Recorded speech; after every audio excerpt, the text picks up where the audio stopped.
কে দিল? মশওয়ারা তো হয়নি। বলে প্রত্যেকটা নাম হাজী আব্দুল ওয়াহাব সাহেব। तो साथ साथ छोड़ नहीं क्या লাগলো এখানে কিছু ভেজাল আছে।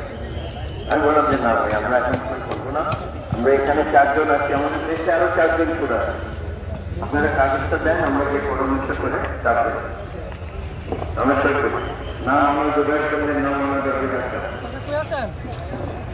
তারপরে আমরা পরের দিন চলে আসবো। बाहर से लक्ष्य तो है कुछ गला जो दूसरे लोगों से आपने कोई सेवा बनाया, हमको सेवा बना, हमको सेवा बना, हमको सेवा बना, हमारे ऊपर से ये हम करते जाना अच्छा किस बात पर हमारा साथ है ऐसा क्यों है ये भाई ऐसे बोलने मैं আমি আজকে আমার ভয় করে আসছি। আমি জিজ্ঞেস করছি আপনি কোনো সুরা বানাইছেন? আমি কোনো সুরা বানাই।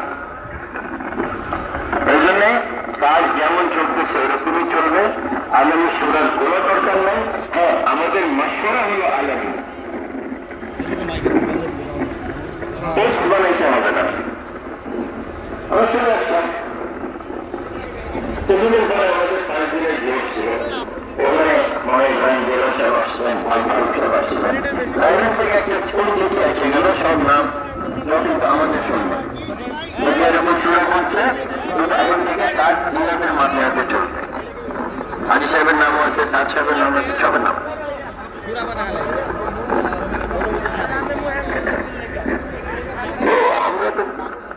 আমরা বাংলাদেশের সুরা বলে এটা তো মাশওয়ারা হয়নি। কিভাবে চিঠিটা ওনারা ছাড়লেন? পরের বছর আবার আমরা রাইবেন গেলাম।